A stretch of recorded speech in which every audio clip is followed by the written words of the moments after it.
भगवान गणेश जी का किस तरह से जन्म हुआ। तो एक बार शिव जी भगवान बाहर गए हुए होते हैं और पार्वती माता होती अकेली रहती है घर पे।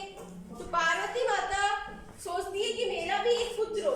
इस चाह में पार्वती माता मिट्टी से एक मूर्ति बनाती है, ठीक है। मिट्टी से मूर्ति बना के उसके अंदर वो अपनी सारी शक्तियों से पार्वती माता उस मूर्ति में प्राण भर देती हैं और फिर एक छोटा सा बच्चा बन जाता है। और बच्चा बहुत तेज बुद्धि और बहुत शक्तिशाली होता है जिसे कोई नहीं हरा सकता। फिर एक दिन पार्वती माता जब स्नान करने जाती है अपने महल में, तो गणेश जी से बोल के जाती है कि बेटा तुम यहाँ बाहर खड़े खड़े ध्यान रखना और महल में कोई नहीं आना चाहिए, महल में कोई नहीं आना चाहिए। गणेश जी बाहर खड़े हो जाते हैं और महल के बाहर पहरा देने लग जाते हैं। लेकिन उसी समय जो शिव भगवान बाहर गए हुए थे वो पुनः कैलाश पर्वत लौटते हैं और अपने महल में जाने लगते हैं। तो जब वो महल में जाने के लिए आते हैं तो गणेश जी उनको द्वार पे ही रोक लेते हैं। रुको, आप अंदर नहीं जा सकते।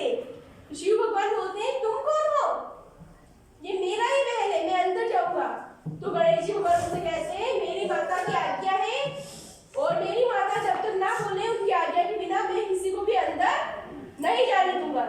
शिव जी भगवान बहुत समझाते हैं गणेश जी को कि ये महल मेरा ही है और मैं ही पार्वती माता का पति हूँ। तो वो बोला तुम कौन हो। गणेश जी भगवान बोलते हैं मैं माता का पुत्र हूँ।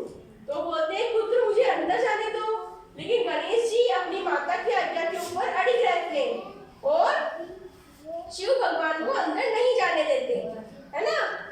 तो शिव भगवान बोलते हैं कि जाने दो, लेकिन नहीं मानते गणेश। शिव भगवान को गुस्सा आ जाता है और वो युद्ध करने के लिए तैयार हो जाते हैं गणेश जी के साथ में। जब गणेश जी के साथ युद्ध करते हैं तो शिव भगवान अपना त्रिशूल चलाते हैं और गणेश जी की गर्दन कट जाती है और दूर जाके गिर जाती है। तभी किसी तरह की आवाज, युद्ध की आवाज सुन के माता बाहर आती है पार्वती माता महल से। तो देखती है कि उनके पुत्र का गला कटा हुआ पड़ा है। तो माता बहुत विलाप करने लगती है, रोने लगती है कि मेरा पुत्र, मेरा पुत्र। फिर शिव जी भगवान पूछते हैं कि ये कौन है, कहाँ से आया। तो माता पूरी घटना बताती है शिव भगवान को कि किस तरह से उन्होंने उस पुत्र का निर्माण करके उसे जीवन दान दिया। लेकिन उसके नहीं होने पर, गर्दन कटने पर माता बहुत रोती है। तो माता को रोते हुए देखकर शिव जी भगवान एक हाथी के बच्चे का सिर गणेश जी के सिर पे लगा के उसे जोड़ देते हैं और वापस उसे जिंदा कर देते हैं। लेकिन पार्वती माता बोलती है कि ये क्या हुआ, शरीर तो इंसान का और सिर हाथी का। ऐसे तो सब मजाक बनाएंगे कि ये कैसा इंसान है भाई, इसका सिर तो हाथी का है और शरीर इंसान का है, सही मजाक करेंगे। तो शिव भगवान बोलते हैं कि इसका कोई मजाक नहीं बनाएगा। और सभी देवता इकट्ठे होते हैं और सभी उन्हें बहुत अच्छे अच्छे वरदान देते हैं। शिव भगवान वरदान देते हैं गणेश जी को कि तुम अग्र पूज्य होगे, यानी सभी देवताओं में सबसे पहले तुम्हारी गणना होगी और सबसे पहले कोई भी शुभ कार्य होगा तो तुम्हारी पूजा की जाएगी। जब तक गणेश जी की पूजा नहीं होती शुभ कार्य में, तब तक कोई शुभ कार्य फलदायी नहीं होता। इसीलिए जब भी हम कोई नया काम करते हैं, जब भी कोई पूजा करते हैं, तो सबसे पहले गणेश जी की पूजा करते हैं।